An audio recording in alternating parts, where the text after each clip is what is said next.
किशोर और अनामिका जी ने बच्चे के लिए 5 साल तक बहुत ही मन्नतें मांगी। तब जाकर भगवान ने उन्हें पूर्णिमा के रूप में एक बेटी दी। पूर्णिमा बहुत ही सुंदर और समझदार विचारों की थी। किशोर अपनी बेटी को बहुत प्यार करते थे।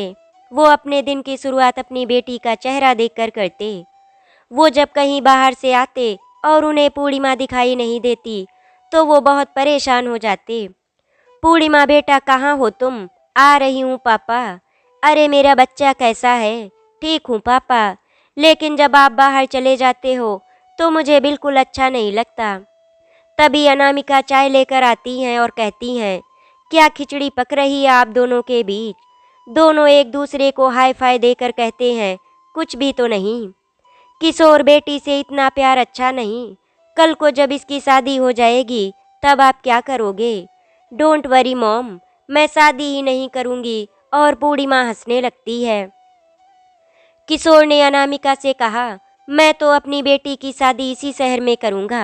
पूर्णिमा पढ़ने में बहुत होशियार थी। वो हमेशा खुश रहती। आखिर माँ बाप की लाडली जो थी। पूर्णिमा 5 साल की थी तब वो भगवान से अपने लिए भाई मांगती थी और भगवान ने उसकी सुन ली। अनामिका दूसरी बार माँ बनने वाली है। वो हर किसी से कहती फिरती, देखना मेरा भाई आएगा मेरे साथ खेलने के लिए। मम्मी मैं सही कह रही हूँ ना? हाँ बेटा तुम सही कह रही हो। वो उसकी हाँ में हाँ मिला देती। धीरे धीरे करके 9 महीने बीत गए। अनामिका को दर्द शुरू हो गया। किशोर उनको अस्पताल लेकर गए। पानी ज़्यादा बह जाने से तुरंत ऑपरेशन करना पड़ा। पूर्णिमा भगवान जी से प्रार्थना कर रही थी, भगवान मुझे मेरी मम्मी से दूर मत करो, मुझे अनाथ मत करो, मैं उनके बिना नहीं रह सकती। दरअसल डॉक्टर ने बोला था माँ और बेटा दोनों की जान को खतरा है। डॉक्टर ओटी से बाहर आते हैं और बताते हैं ऑपरेशन सफल हुआ। तब जाकर कहीं किशोर की जान में जान आई थी। माँ और बच्चा दोनों ठीक है। और हाँ किशोर जी, मुबारक हो, बेटा हुआ है। किशोर ने भगवान जी को धन्यवाद कहा दोनों को ठीक रखने के लिए। 1 सप्ताह तक पूर्णिमा और किशोर को अस्पताल में ही रहना पड़ा। पूरी तरह ठीक होने के बाद माँ और बच्चा दोनों घर पर आ गए थे। सूना पड़ा घर एक बार फिर से खिल उठा। पूर्णिमा बहुत खुश थी। बेटे का नाम राजवीर रखा गया। इसी तरह धीरे धीरे दिन गुजर रहे थे। वो अपने भाई को खुद से बिल्कुल दूर नहीं होने देती थी। जब पूर्णिमा स्कूल जाती थी बस उतनी देर के लिए वो राजवीर से दूर होती थी। राजवीर के आ जाने से पूर्णिमा को अब उसके मम्मी पापा का प्यार कम मिलने लगा। वो लोग अब राजवीर पर ज़्यादा ध्यान देने लगे, लेकिन पूर्णिमा पर इस बात का कोई फर्क नहीं पड़ता था। वो खुद ही राजवीर को अपनी जान से ज़्यादा प्यार करती थी। जैसे जैसे समय बीत रहा था वैसे वैसे पूर्णिमा बड़ी हो रही थी। किशोर और अनामिका को पूर्णिमा की शादी की चिंता सताने लगी थी। पूर्णिमा पढ़ने में बहुत होशियार थी, इसीलिए पूर्णिमा आगे भी पढ़ना चाहती थी। वो पढ़ लिख कर कुछ बनना चाहती थी, लेकिन किशोर पुराने ख्यालात के इंसान थे। वो पूर्णिमा की शादी करके अपनी जिम्मेदारी से मुक्त हो जाना चाहते थे। उनका कहना था कि जमाना बहुत खराब है, इसीलिए पूर्णिमा अब आगे नहीं पढ़ेगी। अगर कुछ ऊंच नीच हो गई तो हम लोगों को क्या मुंह दिखाएंगे, इसीलिए अब बेटी को घर में बिठाओ या फिर उसकी शादी कर दो, इसी में हम सबका भला है। दोनों भाई बहन का रिश्ता बहुत ज़्यादा मजबूत था। दो जिस्म एक जान थे। पूर्णिमा अपने भाई को राखी बांधते वक्त हमेशा वचन लेती थी कि भाई तू हमेशा मेरी रक्षा करेगा ना। दीदी तुम्हारे लिए तो मैं भगवान से भी लड़ जाऊंगा। कोई आंख उठाकर तो देखे मेरी बहन की तरफ, उसकी आंख निकाल लूंगा। ये सुनकर पूर्णिमा बहुत हंसती थी। पूर्णिमा बहुत ही सुंदर थी, इसीलिए जो भी उसे देखता वो देखता ही रह जाता। ऐसा लगता था जैसे भगवान ने पूर्णिमा को बड़ी फुर्सत से बनाया हो। घर में अब पूर्णिमा की शादी के लिए रिश्ते आना शुरू हो गए। कहीं मामा रिश्ता लेकर आते तो कहीं फूफा। एक दिन पूर्णिमा के फूफा ने कहा कि वो पूर्णिमा की शादी अपने बेटे के साथ करना चाहते हैं और वो कोई दहेज भी नहीं लेंगे। आप लोगों का जब मन हो तब शादी करे, मुझे कोई ऐतराज नहीं। मैं पहले ही कह देता हूँ कि पूर्णिमा मेरे घर की बहू बनेगी। सबको पूर्णिमा की शादी की पड़ी हुई थी। अभी वो पूर्ण रूप से कली भी नहीं बनी थी और सब उसे फूल बनाने पर तुले हुए थे। एक दिन की बात है, किशोर के एक दोस्त मनोहर आए हुए थे और वे दूर के रिश्तेदार भी थे। किशोर और मनोहर की बहुत अच्छी जमती थी। दोनों एक दूसरे का बहुत सम्मान करते थे। मनोहर ने जैसे ही पूर्णिमा को देखा तो उन्होंने मन ही मन में सोच लिया कि पूर्णिमा ही उनके घर की बहू बनेगी। मनोहर का एक बेटा था, वरुण ने मैकेनिक इंजीनियरिंग की थी, इसीलिए उसने अपना अलग गैराज खोला। मनोहर शहर में एक प्रतिष्ठित व्यक्ति थे। उनके पास करोड़ों की संपत्ति थी। कई जगह उनके आलीशान मकान थे जिनको उन्होंने किराए पर उठा रखा था। कुल मिलाकर रुपए पैसे की कोई कमी नहीं थी और लड़का भी पढ़ा लिखा था। अपना खुद का बिजनेस था जहां पर बहुत सारे लोग काम करते थे। वरुण बहुत ही सीधा साधा इंसान था। मनोहर चाहते थे कि उनके बेटे को एक बहुत ही अच्छी लड़की मिले, इसीलिए उन्हें कई रिश्ते मना कर दिए थे। वो चाहते थे कि उनकी बहू लाखों में एक हो, जो भी दोनों की जोड़ी देखे वो कहे एकदम परफेक्ट जोड़ी है। वैसे तो हर माता पिता का यही सपना होता है कि उनकी समझदार सुंदर सुशील बहू हो, जो अपना घर संभाल सके और अपने परिवार को खुश रख सके। मनोहर ने मन ही मन में सोच लिया था कि पूर्णिमा की शादी तो वरुण से करवा कर ही रहेंगे, चाहे जो भी हो। रात के 9 बज गए थे। मनोहर जी हिचक रहे थे शादी की बात करने में, क्योंकि उनका बेटा वरुण 28 साल का था और पूर्णिमा अभी 15 साल की थी। कहीं किशोर मना ना कर दे, क्योंकि दोनों में आयु का बहुत अंतर था। किशोर, मुझे तुझसे कुछ बात करनी है। मनोहर, तुझे मुझसे पूछने की जरूरत कब से पड़ गई? जो भी कहना है कहो। किशोर, अगर मैं तुमसे कुछ मांगू तो मना तो नहीं करेगा ना? क्या बात है मनोहर, साफ साफ कहो ना। किशोर, पहले तुम वादा करो, मना नहीं करोगे तब बोलूँगा। मनोहर, तुम मुझे धर्म संकट में डालना चाहते हो क्या? देख यार, जो भी है साफ साफ बोलो। किशोर, बात ये है कि तुम अपनी बेटी का हाथ मेरे वरुण के हाथ में दे दो। ये सुनते ही किशोर का गुस्सा 7वें आसमान पर था।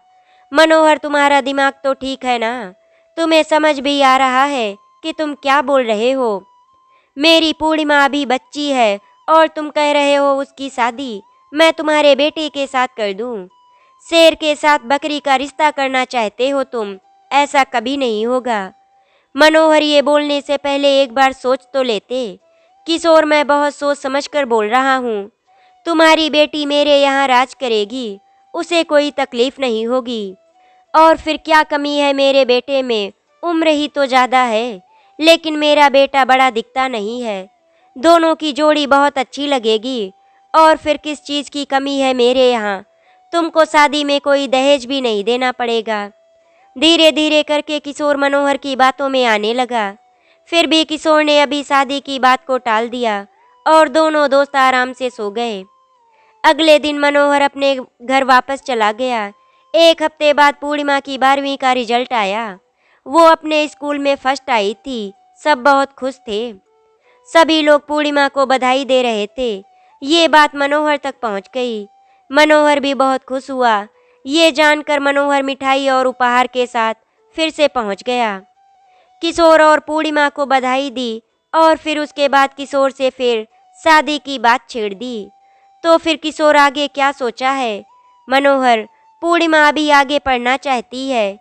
किशोर, आगे पढ़कर वो क्या करेगी? कौन सी उसे नौकरी करनी है? एक ही तो बेटा है मेरा, जो भी है सब उसी का तो है। कोई बड़ा परिवार भी नहीं है हमारा, आगे चलकर उसे घर ही तो संभालना है। मैं सोच रहा हूँ इसी साल दोनों बच्चों की शादी कर देते हैं। अगर आगे पूर्णिमा पढ़ना चाहे तो शादी के बाद पढ़ सकती है, उसके लिए कोई रोक टोक नहीं है। मनोहर शादी के लिए किशोर को हर तरह से मनाने की संभव कोशिश कर रहा था। मनोहर के सामने किशोर कुछ बोल नहीं पा रहा था, लेकिन कहीं न कहीं इस रिश्ते के लिए राजी हो गया था। तभी पिछले 3 सालों में पूर्णिमा की दोस्ती दिव्या से हो गई थी। दिव्या पूर्णिमा के घर में ही किराए पर रहती थी। दोनों में घनिष्ठ मित्रता हो गई थी। दोनों का स्वभाव बिल्कुल एक जैसा था। दोनों ही हंसमुख और खुले दिल की। उनको समाज और संस्कार या परिवार की गुलामी बिल्कुल पसंद नहीं थी। दिव्या की किसी लड़के से दोस्ती हो जाती है। दोनों का मिलना जुलना बातें करना धीरे धीरे परवान चढ़ रहा था। कहावत है ना, आग लगने से पहले धुआं तेजी से फैलता है। 14-15 की उम्र भी क्या होती है, बस मस्ती शरारत यही सब होता है। ये बात घर के आसपास के लोगों को ज़्यादा खटकने लगी। अब तो लोग दिव्या के माँ बाप को भी सुनाने लगे थे। किराए के घर में मकान मालिक के साथ रहना वैसे भी बहुत कठिन होता है। जब किशोर को इस बात की जानकारी हुई कि पूर्णिमा और दिव्या का बाहर लड़कों के साथ हंसना खेलना ज़्यादा ही हो गया है, किशोर ने किराएदारों से अपना मकान खाली करवा लिया। उसके बाद दिव्या के मम्मी पापा उसको लेकर गांव चले गए। कुछ दिनों बाद सुनने में आया कि दिव्या का देहांत हो गया। पता करने पर पता चला कि वो अचानक बीमार पड़ी और उसकी मृत्यु हो गई। सच्चाई क्या है आज तक किसी को पता नहीं चला। इस घटना को सुनकर किशोर पर गहरा असर पड़ा। ये सब देखकर किशोर ने पूर्णिमा की शादी करने का निर्णय लिया। लगे यहाँ सुनहरा मौका भी मिला है, घर बैठे रिश्ता खुद चल कर आया है। सब कुछ तो ठीक है, सिर्फ उम्र का ही तो फर्क है, कोई बात नहीं। मनोहर पूर्णिमा के पास होने पर बधाई देने आया, लेकिन इस बार उसे बहुत अधिक मान सम्मान मिल रहा था। तो फिर किशोर जी, क्या राय है आपकी? कहो तो पंडित जी को बुलवाएं शादी की तारीख निकलवाने के लिए। ये सुनते ही किशोर खुश हो गया। इसे ही कहते हैं बिन मांगे मुराद पूरी होना। हाँ बिल्कुल, देरी कैसी, अगर आपकी यही इच्छा है तो यही सही। पंडित जी को बुलवाया गया। पंडित जी ने 12 फरवरी का शुभ मुहूर्त निकाला। किशोर शादी की तैयारी में लग गए। अनामिका भी इस रिश्ते से खुश थी, लड़के की प्रॉपर्टी की वजह से। और एक बात, लड़की सुखी घर में जा रही थी और ज़्यादा दूर भी नहीं।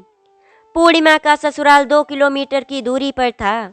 वो जब चाहे तब घर आ सकती थी। इंतजार की घड़ी समाप्त हुई। आज सभी मेहमान आ चुके थे। सबने नाश्ता पानी किया। वरुण को देखते ही सब आपस में तरह तरह की बातें करने लगे।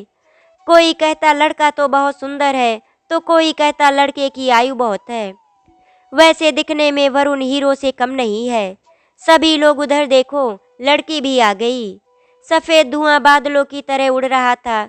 इस बीच में सुंदर गोल मटोल परियों की तरह हंसते मुस्कुराती हुई पूर्णिमा चली आ रही थी। सबकी निगाहें पूर्णिमा पर टिकी थी। जो भी उसे देखता मुंह से सिर्फ एक ही शब्द निकलता, वाओ। और फिर दोनों को एक साथ देखकर सब बोले, वाह क्या जोड़ी है। पूर्णिमा का भाई राजवीर उसे छेड़ रहा था, दीदी जाओ भागो यहाँ से जीजाजी के साथ, अब उन्हें परेशान करना, बहुत परेशान कर लिया हमें। पूर्णिमा और वरुण दोनों इस शादी से बहुत खुश थे। लड़का लड़की दोनों मंच पर एक दूसरे के सामने खड़े थे। दोनों ने एक दूसरे को हार पहनाया और सब तालियां बजाने लगे। उसके बाद एल्बम के लिए फोटो शूट हुआ। अब दूल्हा दुल्हन शादी के मंडप में आ चुके थे। वहां पर मंत्रोच्चारण के साथ शादी का कार्यक्रम संपन्न हुआ। वैसे ज़्यादातर मेहमान जा चुके थे, कुछ लोग ही बचे थे जो बहुत खास थे। अब पूर्णिमा की विदाई का समय आ गया था। पूर्णिमा अपनी ससुराल में पहला कदम रखती है। वो बहुत ही सहमी सहमी सी थी। सास ने दरवाजे पर कलश रखा था, दाएं पैर से गिराकर आगे आना था। उसके बाद एक परात में अलता वाले रंग में पैर रखकर अंदर आना था। वो अंदर आ गई। सारे रीति रिवाज करते करते 3 बज गए थे। पूर्णिमा को बहुत तेज की भूख लग रही थी। वरुण की माँ सबको डांटते हुए बोली, तुम लोग केवल हंसी ठिठौली करो, किसी को ये सुध भी नहीं है कि बहू ने सुबह से कुछ खाया है या नहीं। कुछ तो ख्याल करो बेशर्मो। वरुण की दूर की बहन पूर्णिमा के लिए खाना लेकर आई। लो भाभी, आप आराम से खाना खा लो, बिल्कुल भी शर्माना मत, हम सब बाहर जा रहे हैं। रात हो गई थी। पूर्णिमा अपने कमरे में सेज पर बैठी वरुण का इंतजार कर रही थी। उधर रिश्तेदारों और दोस्तों में वरुण के साथ शादी का जश्न मनाया जा रहा था। वरुण के एक दोस्त ने कहा, वरुण अब तुमको भाभी के पास जाना चाहिए, रात बहुत हो चुकी है, वो तुम्हारा इंतजार कर रही होंगी। अरे यार, वो कहाँ भाग के जा रही है, अब तो रोज उसी के साथ ही रहना है। पर ये पल जो हम सब गुजार रहे हैं ये दोबारा नहीं आएंगे। अभी तो पार्टी शुरू हुई है, तुम लोग भी क्या याद करोगे मेरा रिसेप्शन वाला दिन। ये दोस्ती कभी नहीं टूटेगी, हमारा साथ कभी नहीं छूटेगा। अब रात के 1 बज रहे थे। सारे दोस्त फुल मस्त थे। वरुण जब अपने कमरे में पहुंचा तो पूर्णिमा की आंख लग गई थी। वरुण से चला भी नहीं जा रहा था। वो बहुत ही नशे में था। उसके हाथ से ग्लास नीचे गिरा तो पूर्णिमा की आंख खुल गई। वो हड़बड़ा कर उठ गई और देखा वरुण बहुत नशे में है। उसने वरुण से कहा, आप होश में नहीं हैं, आप सो जाइए। पूर्णिमा, मुझे माफ़ कर दो, दोस्तों ने ज़्यादा पिला दी। आज के दिन मुझे इस तरह से नहीं आना चाहिए था। कोई बात नहीं, अब तो हम दोनों 7 जन्मों के साथी हैं। दूसरे दिन पूर्णिमा घर में सबको समझने की कोशिश में लगी थी। सभी मेहमान चले गए थे। घर में अब केवल 4 लोग हैं, सास ससुर और पति पत्नी। वरुण सुबह 9 बजे उठते हैं और तैयार होकर नाश्ता करके शॉप पर चले जाते हैं। सास ससुर अपने कमरे में रहते हैं। घर में वो अकेली रहती है। शाम को 10 बजे वरुण शॉप से वापस आते हैं। पूर्णिमा तब तक इंतजार करती है। आने के बाद दोनों एक साथ खाना खाते हैं और इधर उधर की बातें करते हैं और फिर सो जाते। इतना बड़ा घर और पूर्णिमा घर का सारा काम अकेले ही करती। झाड़ू पोछा बर्तन खाना सब उसी को करना होता। पूर्णिमा थी तो आखिर अभी बच्ची ही। पूरे घर की जिम्मेदारी उस पर डाल दी गई। ये भी कोई जिंदगी है, सुबह से शाम तक काम करो, सास ससुर की सेवा करो। पूर्णिमा अपनी शक्ति से बाहर काम कर रही थी। मायके में तो वो काम नहीं करती थी। उसका शरीर उसका साथ छोड़ रहा था। एक दिन अचानक पूर्णिमा की तबीयत बहुत खराब हो गई। वो बेहोश हो गई। वह उनकी माँ ने वरुण को फ़ोन करके बुलाया। वरुण ये सुनते ही भागा भागा आया और पूर्णिमा को अस्पताल लेकर गया। डॉक्टर ने पूर्णिमा को देखा और उसके कुछ टेस्ट किए। टेस्ट करने के बाद डॉक्टर ने बताया, वरुण जी मुबारक हो, आप बाप बनने वाले हैं। बस वरुण जी, एक समस्या है, पूर्णिमा अभी बहुत कमज़ोर है। इसे आराम की सख्त ज़रूरत है। बच्चा और जच्चा दोनों का बहुत ध्यान रखना होगा। मैं दवाई लिख दे रही हूँ, समय समय पर देते रहिएगा। और हरी सब्जी और फल बहुत ज़रूरी हैं। घर में नए वंश को लेकर सब बहुत खुश थे। घर के सभी लोग पूर्णिमा पर ध्यान देने लगे। वरुण भी बहुत खुश था। देखते ही देखते 6 महीने बीत गए। आज गोद भराई की रस्म का आयोजन था। घर में बहुत बड़ी दावत रखी गई थी। किशोर, अनामिका और राजवीर भी आए थे। वो लोग भी बहुत खुश थे। सब ने गिफ्ट और आशीर्वाद दिए। खुशी खुशी गोद भराई का कार्यक्रम संपन्न हो गया। पूर्णिमा का 4 घंटे बैठे बैठे बुरा हाल हो गया था। धीरे धीरे करके आज 9 महीने पूरे हो गए। अचानक पूर्णिमा को दर्द शुरू हो गया। वरुण पूर्णिमा को लेकर अस्पताल पहुंचा। पूर्णिमा को दर्द बहुत ज़्यादा हो रहा था, इसीलिए उसे तुरंत ओटी में ले जाना पड़ा। नर्स ने आकर फॉर्म पर साइन करवाए। साइन करने के बाद सभी लोग बहुत चिंतित थे। किशोर और अनामिका भी अस्पताल में आ चुके थे। सभी की नज़र उस लाल बत्ती पर टिकी थी। वरुण बेचैनी से इधर उधर घूम रहा था। तभी ऑटो की बत्ती बंद हुई और डॉक्टर बाहर आई। उन्होंने बताया, ऑपरेशन सफल हुआ, मुबारक हो, आपको बेटा हुआ है। आप लोग थोड़ी देर बाद एक एक करके जाकर देख सकते हैं। घर के सभी लोग बहुत खुश थे, एक दूसरे को बधाइयाँ दे रहे थे। 1 सप्ताह बाद पूर्णिमा अपने बेटे के साथ घर आ गई थी।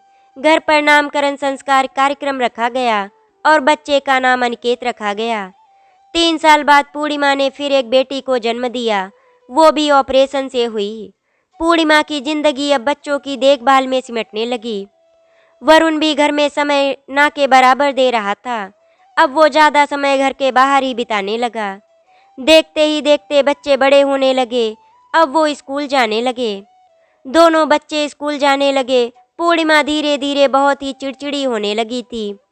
घर में तनाव का माहौल बनने लगा। हर छोटी छोटी बात पर दोनों लड़ने झगड़ने लगे।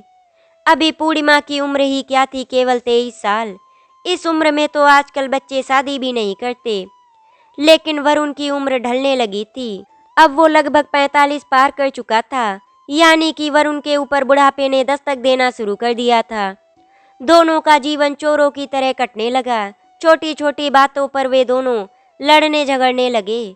बातें इतनी ज़्यादा बढ़ने लगे कि दोनों के बीच माँ बाप को आना पड़ा। वो लोग दोनों को समझाते, लेकिन 2 दिन बाद फिर वही। वरुण कभी अपनी पत्नी पर हाथ नहीं उठाता था। बस गुस्से में चिल्ला देता था। गुस्से में चिल्लाने की वजह से पूर्णिमा भी गुस्से से बाहर हो जाती। मामला इतना बढ़ जाता कि पुलिस स्टेशन तक पहुंच जाता। जैसे एक बार दीवार में दरार आने पर वो भरती नहीं, वैसे ही पति पत्नी का रिश्ता है। जुलाई का महीना था। मौसम विभाग ने सूचना दी थी कि हफ्ते भर बारिश होगी। बारिश थमने का नाम नहीं ले रही थी। शाम के 4 बजे वरुण घर आया तो उसने देखा पूर्णिमा फोन पर लगी हुई थी। जोर जोर से हंस हंस कर बात कर रही थी। वरुण ने आवाज लगाई लेकिन पूर्णिमा ने नहीं सुना। तभी वरुण गुस्से में चिल्लाकर बोला। ये सुनकर पूर्णिमा भी गुस्से में आ गई और दोनों में बहस होने लगी। वरुण ने किशोर को फोन लगाया और कहा, आकर देखिए, यहाँ आपकी बेटी ने घर में कोहराम मचा रखा है। फोन सुनकर किशोर तुरंत आए और आते ही बोले, पूर्णिमा तैयार हो जाओ, बैग पैक करो, मेरे साथ घर चलो। ये सुनकर पूर्णिमा ने कपड़े बैग में रख लिए और गुस्से में 4-5 नींद की गोलियां खा ली। उसकी छोटी बेटी ने देख लिया था पूर्णिमा को दवा खाते हुए। उसने अपने नाना को बताया कि मम्मी ने बहुत सारी एक साथ दवा खाई है। किशोर ने अपनी नातिन की बातों पर ध्यान नहीं दिया क्योंकि उस समय किशोर बहुत गुस्से में थे। पूर्णिमा घर आ गई। दोनों बच्चे वहीं दादा दादी के पास थे। घर आने के थोड़ी देर बाद पूर्णिमा के सिर में दर्द हुआ और चक्कर आने लगे। किशोर अनामिका से बोला, इसे नमक का पानी दे दो, कुछ होगा तो उल्टी हो जाएगी। ये कहकर वो बाहर चले गए। लगभग 2 घंटे बाद पूर्णिमा बेहोश हो गई। अनामिका ने किशोर को फोन करके बताया। वो तुरंत घर आए और पूर्णिमा को लेकर अस्पताल गए। वहां पर 24 घंटे डॉक्टर ने कोशिश की लेकिन उसको होश में नहीं ला सके। डॉक्टर ने जवाब दे दिया। इतना सब हो गया था लेकिन वरुण को अभी तक कुछ पता नहीं था। किशोर पूर्णिमा को लेकर दूसरे अस्पताल गए। वहां पर डॉक्टर ने बताया कि ये अभी कोमा में है, बचना तो मुश्किल है, वैसे आगे भगवान की मर्जी। इलाज शुरू हुआ। पूर्णिमा को थोड़ा सा होश आया पर वो अभी भी बोल नहीं पा रही थी। उसने इशारे से बच्चों को देखने के लिए कहा। किशोर ने वरुण को फोन पर बच्चों को अस्पताल लाने के लिए कहा। वो बच्चों को देखना चाहती है, उसका बचना मुश्किल है। घनघोर बादल छाए हुए थे। बारिश थमने का नाम नहीं ले रही थी और पूर्णिमा इस संसार को छोड़कर जाने के लिए तैयार थी। रात के 11 बजे पूर्णिमा ने अपनी अंतिम सांस ली और वो हमेशा के लिए सबको छोड़कर चली गई। वरुण बच्चों को लेकर नहीं आया था। उसको किशोर ने फिर फोन किया कि पूर्णिमा नहीं रही। शव को किशोर अपने घर ले आए और उसका अंतिम संस्कार कर दिया। पूर्णिमा अपने बच्चों को भी नहीं देख पाई। छोटी सी उम्र में उसने अपनी जिंदगी में सब कुछ देख लिया था। वरुण ने बच्चों को कभी उसके नाना नानी से मिलने नहीं दिया। आज किशोर और अनामिका अंदर से पूरी तरह टूट चुके थे क्योंकि आज उनको अफसोस हो रहा था कि उन्होंने इतनी छोटी उम्र में अपनी बेटी की शादी क्यों कर दी। आशा करती हूँ आपको हमारी कहानी अच्छी लगी होगी। अगर आपको हमारी कहानी अच्छी लगी तो वीडियो को लाइक एंड शेयर करें, चैनल को सब्सक्राइब करें। वीडियो देखने के लिए आपका धन्यवाद।